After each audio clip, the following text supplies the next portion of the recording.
At this time, I want to introduce some of the guests that are with me tonight. I'm going to save some of the guests till last, but first of all, my wonderful, loving sister, Ann Ramsey.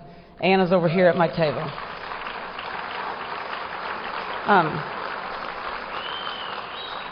There are so many people with me tonight, you can just hold your applause till the end. I'm sure they'll understand. You know, when I stand here tonight, my name's Carol, and I've been in this business for, I hate to tell you, but probably over 60 years, and I've had so many experiences. I was trying to think what to tell you tonight, but I knew if I told you as many as I wanted to tell you that I would exceed Carol Harris's time limit, and I certainly want her to hold the record. But also joining us tonight, my mother has some very, very dear friends from Tucson, Arizona, who have since become very dear friends of mine and of Ann's. And I'd like to introduce Dr. Bob Volz and his wife, Ann.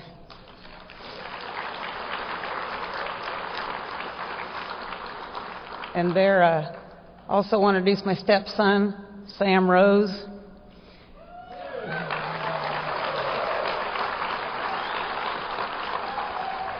And there are 3 veterinarians at my table, people that are very, very special to me that do a lot for me.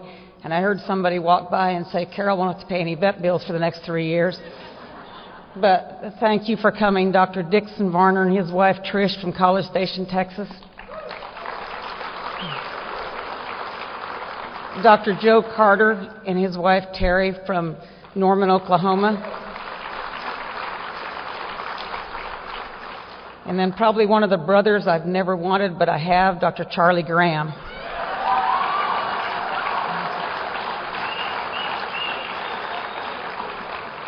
Also joining us from Hempstead, Texas, Carl and Vicki Lambert.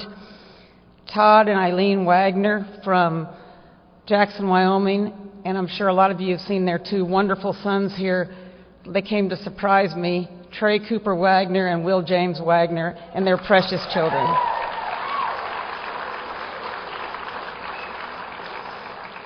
There's a lady here that I have known, I hate to tell you, for 50 years. She's from California. Everybody in the rodeo world knows her, and a lot of you know her, Joanne Switzer.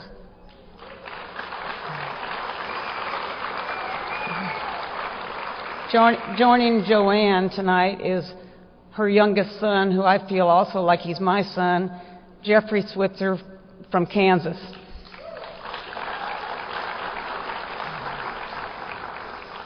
Another brother from another mother that I have Vic Clark and his wife Libby from Ohio.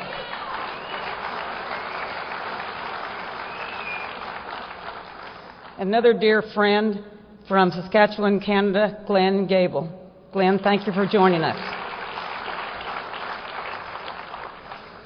You know, yesterday I didn't know Carol Harris was going to do the welcome.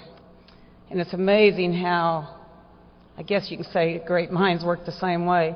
Because what I had planned to tell you, it's the one thing that brought us all together at this convention and all together in the AQHA is that marvelous horse. It's just amazing.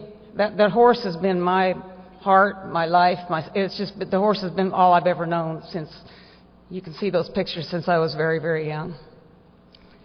And I've been so fortunate to have lived when I did, because I was surrounded by the greatest horsemen and horsewomen that I've ever even imagined. The people's pictures you saw on that slide are just, they were incredible to me. I was like a thorn in their side and like a flea on their skin when I was little, because the horse shows were so different then. They had the California State Fair, and they had many national horse shows, and we'd go and stay 2 weeks, and most of them were in the summer except for the Cow Palace, and there were many disciplines altogether.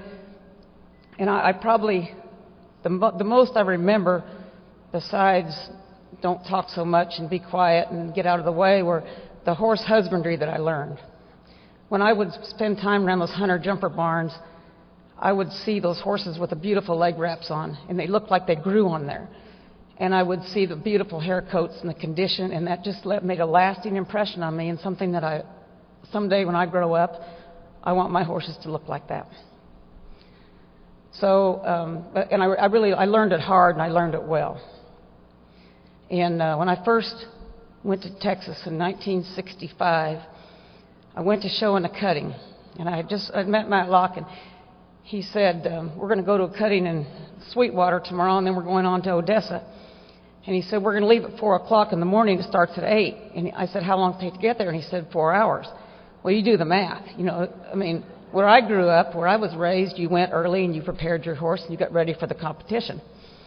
So I followed him and we drove fast and we got to Sweetwater, Texas, and they just take their horses out of the trailer, and I don't think any of them even owned a brush, and they just saddled their horses and they went in the arena, and I, of course, brushed my horse off and put on my chaps and put on my little tie and my little silver concho, and I was ready for the competition.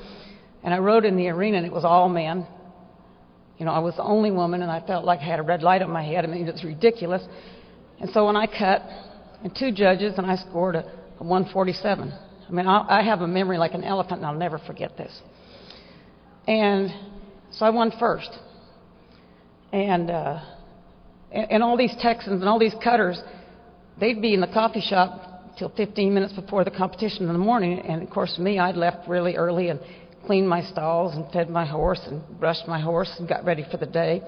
But the second day after I won first, I was in the coffee shop, and this man walked up to me and said, ma'am, he took off his hat, I owe you an apology. And I said, really, what did I do now? And he said, no, it's not what you did. He said, I was one of the judges yesterday. And when a lady from California, rode to the herd, I just turned around and talked to my friends because I knew you couldn't do anything. And so he said, I apologize. The one judge marked you as 75, and I marked you as 72, and I'll watch you from now on.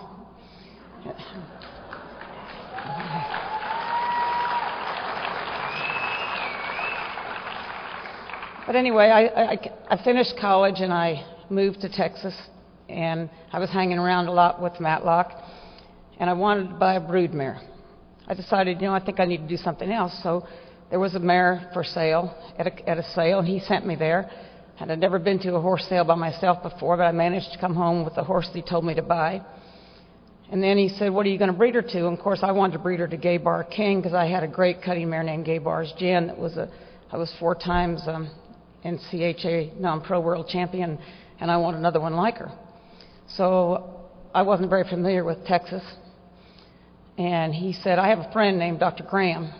And Dr. Graham, you take her to Dr. Graham, and he'll take care of her, and he'll get her in full, and then we can pick her up. So he tells me I'm going to Elgin, Texas.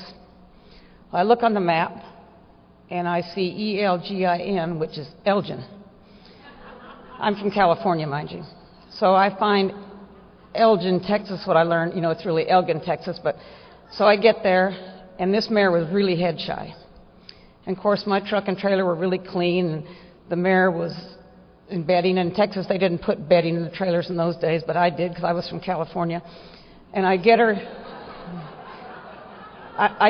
to Dr. Graham's, and here comes this long-legged guy, short-sleeve shirt on, the small brim cowboy hat, long arms, and hello, you Carol Ramsey? Yes, sir. And he takes her out of the trailer, and I'm saying, Dr. Graham, this mare is very head shy. And he proceeds to just go on with it. And he gets her out of the trailer, takes her in the stocks, and I'm horrified because I think she's going to fall over backwards. I'm saying, Dr. Graham, this mare is very head shy. And he just totally ignored me, and he dewormed her. He floated her teeth. He gave her all these vaccinations. Took him no time. He said, okay, thank you. I'll call you when she's ready. If any of you know Dr. Graham, he moves pretty fast and talks pretty fast. And I'm thinking, I drove 247 miles. This is all I get. So, but